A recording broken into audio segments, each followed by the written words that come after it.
Bonjour ma reine, et bienvenue sur Les Belles d'Ébène, un espace dédié à l'encouragement et à l'épanouissement de la femme noire. Ma reine, dans un monde qui cherche souvent à effacer nos histoires, à nous faire oublier d'où nous venons, il est crucial de nous souvenir, de transmettre et de célébrer nos racines avec fierté et amour. Je vais te raconter l'histoire vibrante de femmes noires à Paris qui ont décidé de puiser dans leur héritage ancestral une énergie nouvelle, une force indomptable qui les unit et les élève.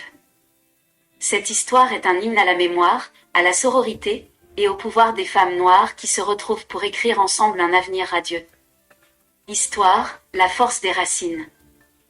Dans le quartier vibrant de Château-Rouge, à Paris, se trouve un carrefour culturel et humain où la diaspora africaine et caribéenne a su planter ses couleurs et ses voix. Mariam Diop, 45 ans, est une femme au charisme doux mais puissant. Historienne et enseignante, elle a grandi entre les récits de sa grand-mère griotte, une conteuse sénégalaise qui savait que chaque histoire est un héritage à chérir. Mariam porte en elle cette mission, faire revivre les traditions, la culture et les langues que l'école française oublie trop souvent. Elle observe autour d'elle des jeunes femmes noires qui luttent pour trouver leur place, souvent coupées de leurs racines, perdues dans un système qui valorise peu leur identité. Avec l'aide d'amis partageant sa vision, comme Awa Sissoko, 29 ans, artiste plasticienne engagée, et Fatoumata Coulibaly, entrepreneur dans la mode éthique, elle lance un collectif nommé La Force des Racines. Chaque semaine, dans une salle modeste mais chaleureuse, au cœur de Château-Rouge, elles accueillent des dizaines de jeunes femmes. Les murs vibrent des couleurs vives des œuvres d'Awa, des senteurs d'encens, des rythmes d'instruments traditionnels. Les ateliers sont variés. Récits oraux et contes ancestraux, où les anciennes du quartier viennent transmettre leur sagesse, leurs légendes et leurs chants. Apprentissage des langues africaines, Wolof, Bambara, Hausa, qui ouvrent des portes vers l'histoire profonde de leur peuple. Ateliers d'écriture et d'art, où chacune peut exprimer son identité, ses combats, ses rêves.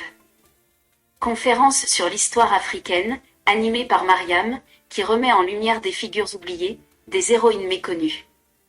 Fatoumata, de son côté, organise des sessions où elle montre comment les tissus traditionnels peuvent devenir une source d'inspiration et de réussite économique.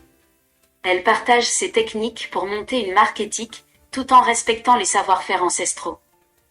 Mais au-delà des savoirs et compétences, c'est la sororité qui se tisse dans ce lieu qui transforme le plus. Des amitiés naissent, des mentors se révèlent, des projets collectifs voient le jour.